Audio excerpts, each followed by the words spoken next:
Nunca quem fosse naquela hora sobre um translascado.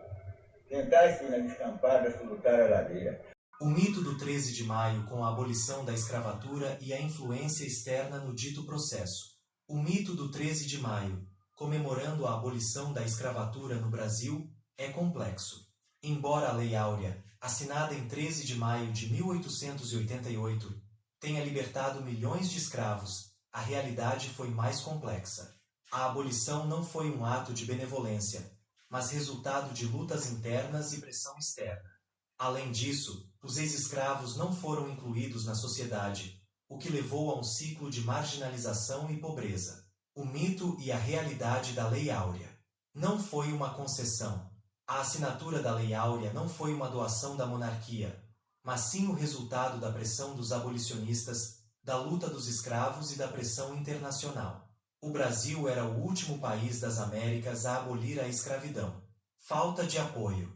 A abolição não foi acompanhada de medidas que apoiassem os ex-escravos, como acesso à terra, educação e trabalho digno. Continuidade da desigualdade. A escravidão não foi eliminada por completo, e as estruturas sociais e econômicas que a sustentavam continuaram a marginalizar a população negra.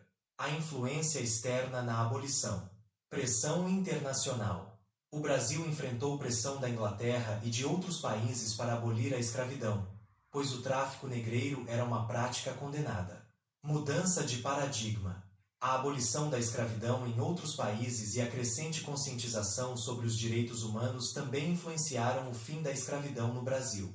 A abolição da escravatura no Brasil, oficializada pela Lei Áurea em 13 de maio de 1888, é frequentemente retratada como um ato de benevolência da princesa Isabel e da elite imperial.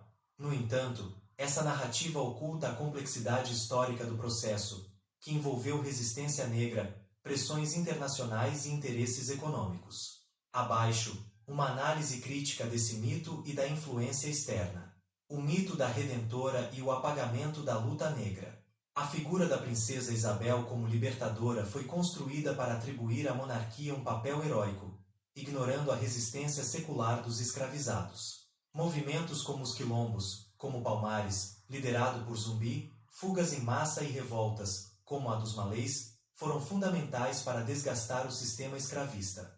Intelectuais negros, como Luiz Gama e André Rebouças, atuaram na defesa jurídica e política da abolição, mas suas contribuições foram marginalizadas na narrativa oficial. A crítica ao 13 de maio levou à valorização do 20 de novembro, Dia da Consciência Negra, que resgata o protagonismo de Zumbi e da resistência negra. Pressão internacional. O papel da Inglaterra.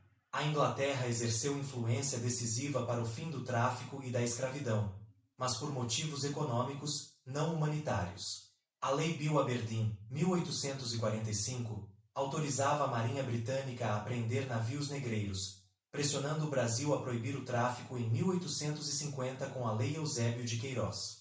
Os interesses ingleses visavam expandir mercados consumidores para seus produtos industriais e garantir mão de obra barata em suas colônias, como a Índia. Essa pressão externa acelerou a transição para o trabalho assalariado no Brasil, mas não garantiu direitos aos libertos. Leis graduais e a falta de reparação. As leis abolicionistas foram aprovadas de forma lenta e conservadora. Lei do Ventre Livre, 1871, libertava filhos de escravas, mas os mantinha sob controle dos senhores até os 21 anos. Lei dos Sexagenários, 1885, libertava idosos, mas era ineficaz devido à baixa expectativa de vida dos escravos. Essas medidas atendiam aos interesses dos escravocratas, que buscavam retardar a abolição e evitar perdas econômicas. A Lei Áurea, embora simbolicamente importante, não incluiu indenizações, reforma agrária ou políticas de integração, deixando os ex-escravos à margem da sociedade. A resistência dos escravos e a crise do sistema.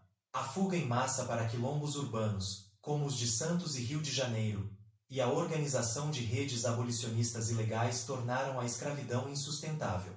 Na década de 1880, mais de 80% dos escravos já haviam sido libertos por alforrias compradas ou fugas. A Guerra do Paraguai, de 1864 a 1870, também contribuiu, pois escravos alforriados para lutar recusaram-se a retornar à escravidão após o conflito. A elite, temendo uma revolução como a do Haiti, preferiu abolir a escravidão por cima para manter o controle social. Consequências e legado da abolição inacabada. A falta de reparação histórica perpetuou desigualdades estruturais. Ex-escravos foram empurrados para periferias, favelas e trabalhos precários, sem acesso à terra ou educação. Hoje, a população negra ainda é majoritária nas estatísticas de pobreza, violência e encarceramento. O racismo, enraizado na sociedade, é herança direta de uma abolição que libertou os corpos, mas manteve a opressão econômica e social. Conclusão: o 13 de maio simboliza não uma conquista, mas um processo marcado por resistência, pressões externas e omissões do Estado. A desconstrução do mito da redenção branca é essencial para reconhecer a luta negra e enfrentar as desigualdades que persistem. Como afirmou a pedagoga Shirley Pimentel, a cidadania efetiva da população negra ainda não ocorreu. A data, portanto, deve ser um lembrete da luta contínua por justiça racial. A citada data representa um momento histórico importante, mas a realidade da abolição foi mais complexa do que a narrativa popular sugere. A luta pela abolição foi um esforço conjunto de diversos atores, e a falta de medidas de apoio aos ex-escravos perpetuou a desigualdade racial no Brasil. Quando juntas por vara, 3 escravos e trovador, espada, civil, atuar, educativo, lenhador.